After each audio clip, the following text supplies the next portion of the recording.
There's a new AI-powered human recovery robot that takes people to the hospital. Virtual cats are transforming caring nerds into macho men. AI-generated video of the 1950s real-life version of The Simpsons is going viral. Homer, Marge, Bart, Lisa, Moe, Flanders. A new AI model just invented the world's most powerful superconducting magnet. Scientists are trying to figure out if AI can communicate with us telepathically. Psychic ability? ESP? I mean, you have wondered, right? OpenAI has terminated a bunch of accounts that were linked to covert influence operations.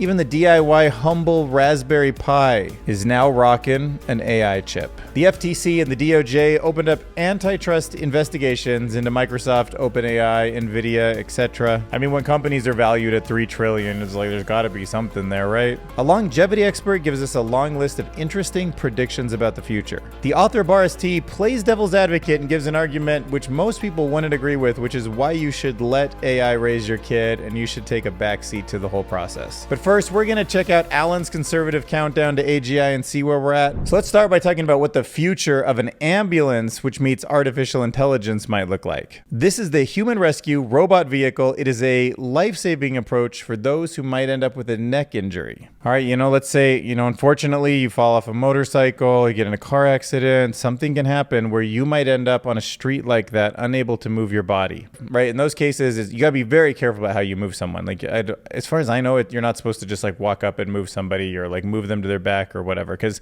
you can end up doing more damage. So that's where the human rescue robot vehicle comes in. So it can precisely position itself onto a conveyor belt where it can scoop you up, moving you in a minimal way. Now in this example, you can see that it grabs from the proper position around the collar, pulls it up, gently, safely, securely, and then that person is off to the hospital, have a much better recovery. The comments are saying this is also useful when people get completely wasted and cannot move. I guess it could be used for incidents where people are drunk, but it might be a little overkill. So this is a vision for how VR headsets might completely change the way that we work out. Imagine how fit you'll be when saving virtual cats becomes your ultimate workout motivation. See, in this case, he's lifting a car up so the cats can get out. In plank position, he's actually letting them out of a burning building. Look at how many cats he's saving the longer he stays in plank. And here, you're rowboating cats away from a waterfall. Imagine the crushing feeling of knowing that 4 newborn kitties died due to your weakness. Imagine the pain of knowing that you couldn't save cats because of your noodle arms. Uh-oh, it's devolving into a cats versus dog thing. So many people hate cats because cats are demanding and won't wag its tail around you or appreciate you like dogs do. How soft is your ego that you get offended by the nature of an animal? Oh my god, 33 replies to that? No, I don't have time for this, do I? How self-righteous are you to justify your liking for cats by dispensing on other people's preferences for household animals? No, I'm done. We're done. We're done with this. We don't need that in this video. What we need is to experience The Simpsons if it was real and made into a TV show in the 1950s and also done by kind of a creepy, weird AI generated thing. This is The Simpsons 1950s Super Panovision 70. It's weird. That does kind of look like Homer, but also it'd be so hard to imagine these actors sounding like that, acting that way. Bart, I don't know. I just think I liked him more as cartoon characters. It's a little weird to see him real. Is this the uncanny? It's not even the uncanny valley because oh my god, Mr. Burns? Oh, yikes.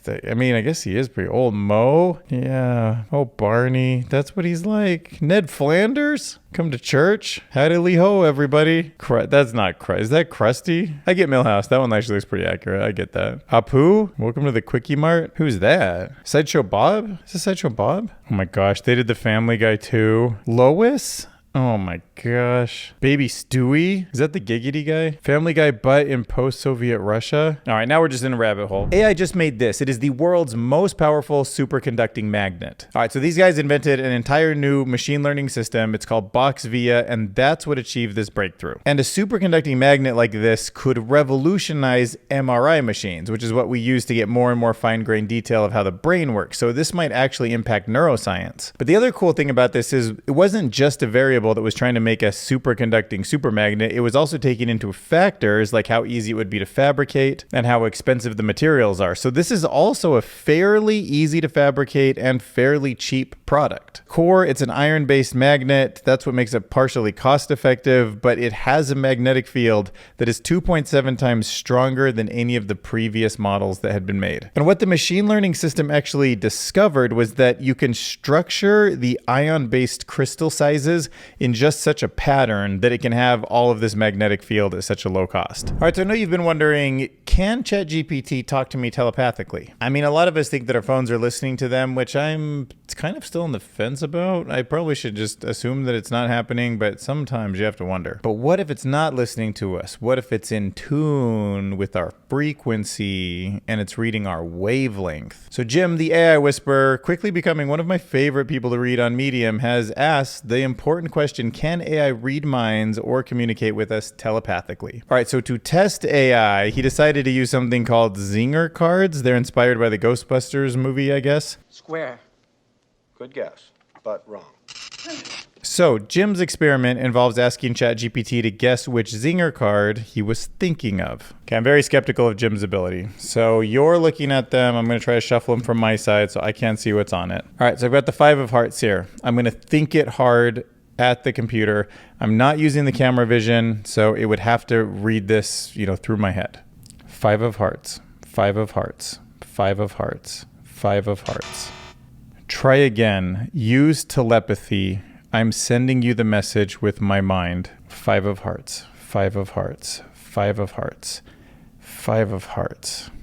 As much as I'd love to have telepathic abilities, I'm limited to text-based interactions. Let's keep it fun though. How about a Queen of Hearts? Incorrect, 5 of Hearts, but you're getting closer. All right, so here's the deal. I understand that there are apps out there trying to sell you on monthly subscriptions that promise an AI that can read your mind. They are lies. Somehow I feel like if you're watching this video, that's no surprise to you, but there are a lot of people that are just like, the technology is like magic to them. Like, they don't understand large language models. It's fascinating and hard to get your head around even when you know a lot. So they see things like ChatGPT and they're like, but it's like magic or telepathy or something I don't understand. So maybe it can read my mind. And honestly, we're not that far away from brainwaves being like readable by these machines, but that isn't what we're doing yet. But they also don't pick randomly. Like, it actually wasn't that surprising that it chose the Ace of Spades. That's a very hard to find, well-noted card. But like, the human mind doesn't randomly think of any card in a deck. It thinks about like the king, queen, and aces pretty much. And that's why it's no surprise that ChatGPT did too. There's patterns in society that it has picked up on, and that's why you can't ask for a random number. Previously, I covered how AI doesn't do random, right? Like, ChatGPT comes up, I think, with 47, way more than anything else if you ask for a random number.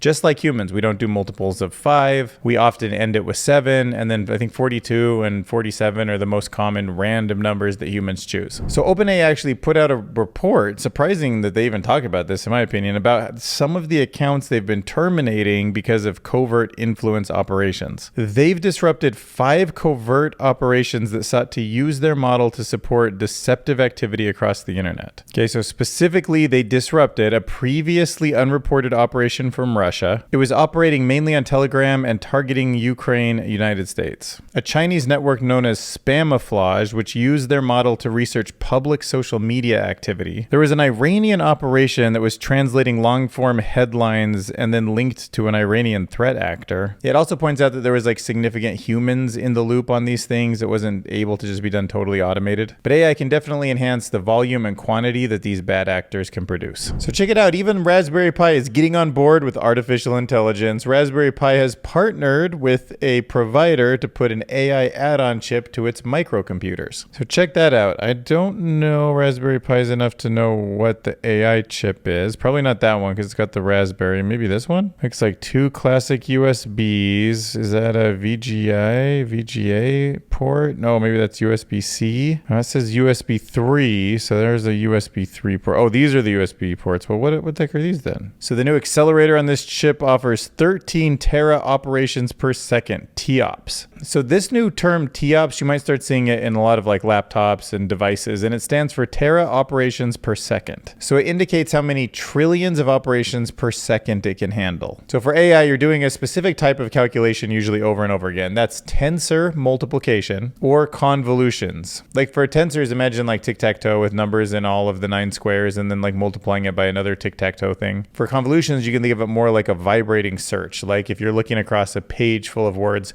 you've got like a focus that you're like moving rapidly to look for something. Okay, and you might have also heard the term like flops, like teraflops. That's really common. That's floating point operations per second. So why now tera instead of floating point? Well, it really just means that tera can be floating point operations or fixed point operations. It can do both, so we call it tops instead of flops. So make sure you beef up your next laptop with as many tops as possible. By the way, 13 is a little bit weak for like an AI system. 40, 80, 100, now we're talking. All right, governments get involved with the big tech companies working on AI. FTC and DOJ reportedly opening an antitrust investigation into Microsoft, OpenAI, and Nvidia. Now, like, there's no way that we're going to get to a future where AGI is giving companies valuations that are like 50, 100 trillion, like bigger than governments, bigger than pretty much the biggest governments, maybe even bigger than the United States government. Like the entire US GDP is 100 trillion. Imagine if these companies keep blowing up the way they are now.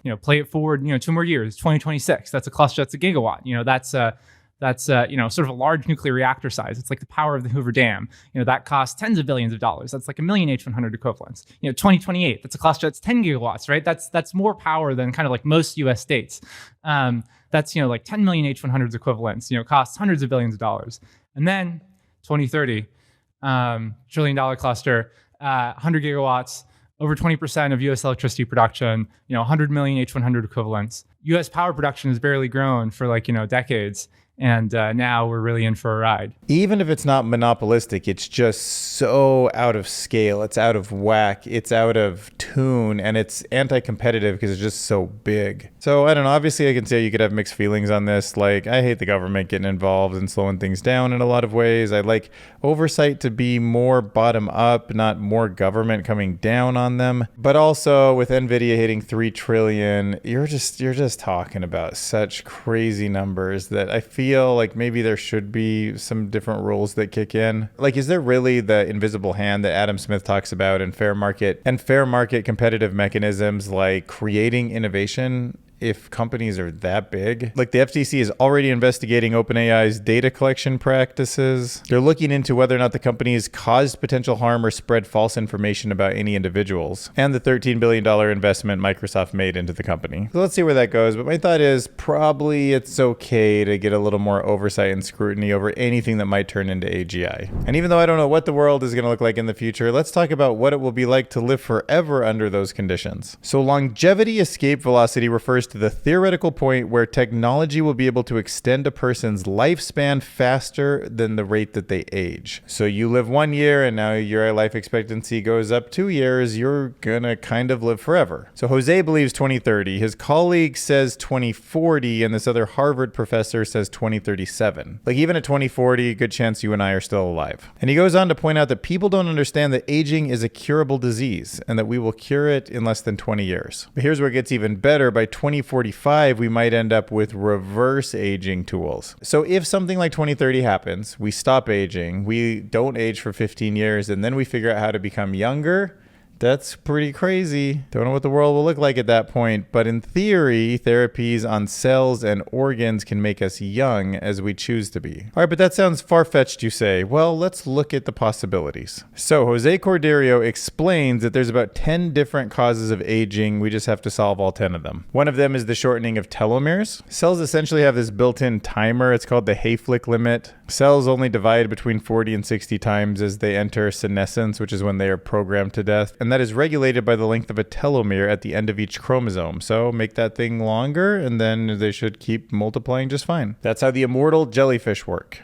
So he's also an advisor on a project that uses AI to analyze genes from a special breed of fly that they've genetically engineered to live 5 times longer than normal flies. And with humans sharing about 60% of the same genome as the flies, he hopes that they're going to learn how to make humans 5 times longer from it. So get ready to live forever. Now let's talk about Bauris T and why he thinks that maybe you should actually let AI raise your kids. And look, this author is a dad himself, so he's been struggling with some stuff and he's seeing AI as a solution. So let's just hear him out, okay? So even though it's kind of funny, there is a lot of things that AI might be able to help with. For example, sleep management is one. Imagine how an AI robot would know exactly when it's time to feed, nap, go to sleep, cranky will be gone. He points out that an AI robot in the future can take care of your kid at home while you go grocery shopping, so there's no more like meltdowns in the grocery store. No more getting bullied. Your child gets bullied for a lunchbox. Don't even want to see what happens to that protector robot. He points out that there's an unmatched consistency. AI never gets tired, it never loses patience, and it certainly never gets manipulated by children or gets tired and forgets what it's doing. Therefore, it can always win the bedtime war. It's time for bed. Look, the future is now, and he admits that this parenting style might leave a child devoid of any social skills, but they'll be able to express their emotions through emojis, and they might end up speaking 6 languages and know calculus by the age of 10. Parenting perfection. Am I right? The big takeaway is maybe just a dose of what he's talking about to keep your sanity in check so you can do the important parts of parenting better. Oh no, Grimlock.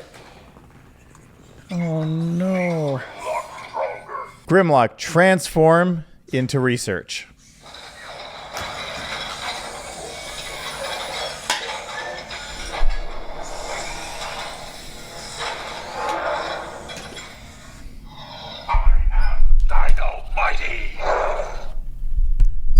Got it. We're going to talk about extracting concepts from GPT. And yes, this might sound almost exactly like what I covered with Claude and Anthropic and the Golden Gate neuron, but this is actually 2 days newer than that one, so I have to cover it, and it comes from the competing company. And you remember my little tantrum last time about how important it is to know how these models work, so I would just be disingenuous if I didn't cover it. So, coming out of OpenAI with incredibly notable names there, Ilya Sutskever and Jan Leek. This paper is called Scaling and Evaluating Sparse Autoencoders, and it is important, just like the stuff we talked about with Claude. Here's the TLDR. There are these tools called autoencoders we covered in the last video. They help you find a specific type of pattern that might be super helpful in understanding how these systems work, and they used it on GPT-4. And it found about 16 million different patterns inside of GPT-4 that actually might make sense to us humans, right? And it's a big deal because usually we look into GPT and we think, oh, it just did next token prediction, but we don't truly understand any of the relationships in that multidimensional space. Now, it turns out what the challenge is these autoencoders are tools that to actually make sense of some of the model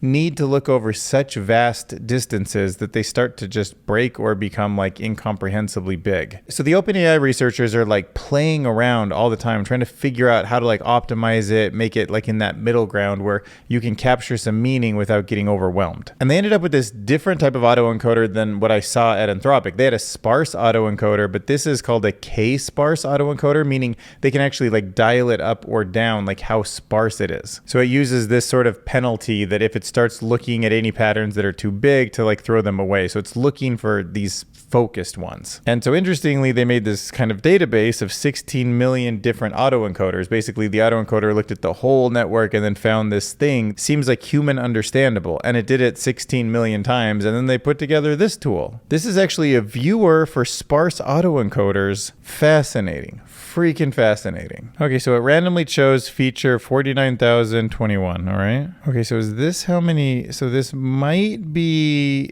how many neighboring neurons are activated to complete these sentences, not totally sure. Okay, but here you can see that it found something that's human understandable. The blood that would otherwise leave the, thereby causing it to become engorged with blood and cause an erection. Let's go ahead and pick another random one here. I'm feeling lucky again. All right, so we came 41,898. Let's see what this one's about. All right, B3 motherboard. Do you have the latest drivers for your Gigabyte GA-H61M motherboard? So I'm a little in over my head. I don't quite know how to explain this to you. If somebody out there wants to share anything about this with me, my email's on my YouTube. But peeking into the brain of GPT-4 fascinates me to no end. All right, next up, let's talk about Share GPT-4 video, improving video understanding and generations with better captions. Okay, so there's a bunch of videos out there that haven't been captioned, but thanks to new automated systems, specifically GPT-4V, the vision model, these researchers went out there and labeled a whole bunch of videos. Then they built a model that describes what's on a video and then retrained it with this data. From the keyframe that it took, it was able to say that there's a male individual with a tattooed forearm captured in the midst of slicing a cucumber on a wooden kitchen counter. He's wearing a blue shirt, rolled up sleeves. The focus appears concentrated on his task. So instead of taking the frames, you can also group the whole thing together, all those individual snapshots, and summarize that, and you can end up with like a full caption.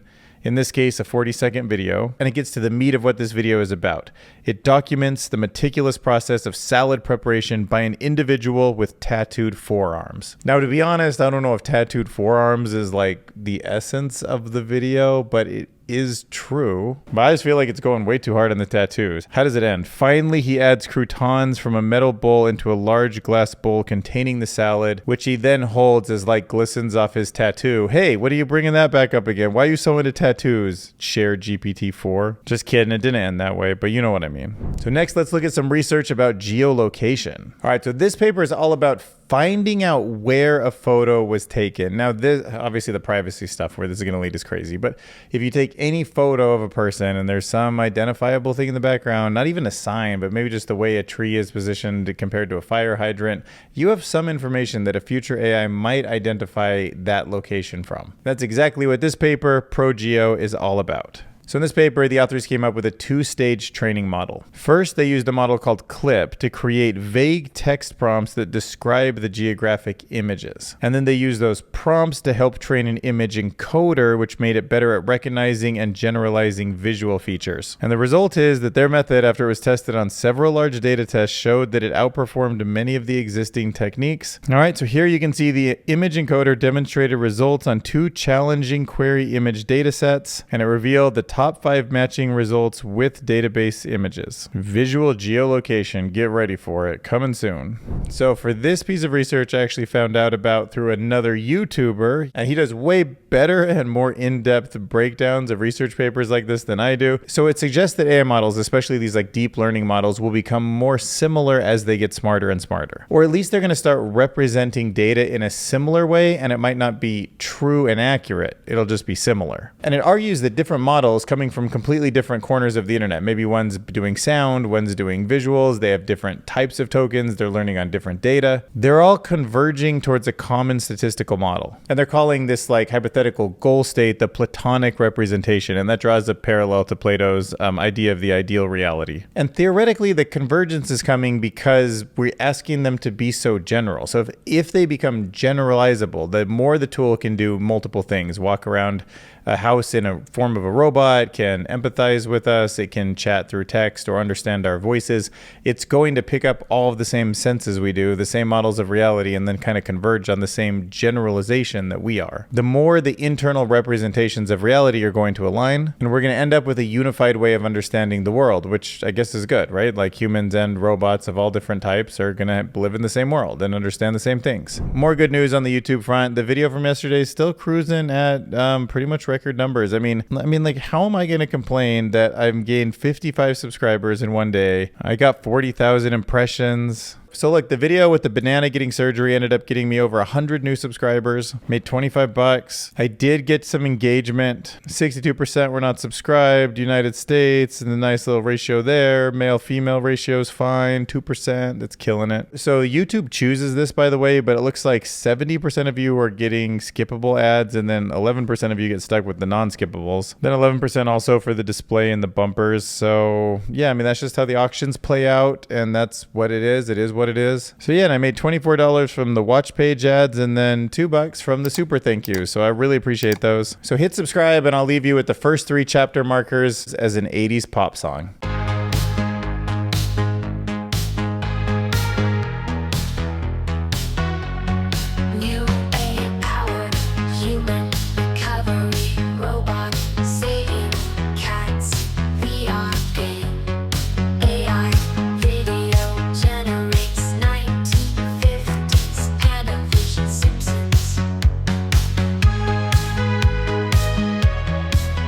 Thanks for watching. Smash subscribe. We'll see you in the next video.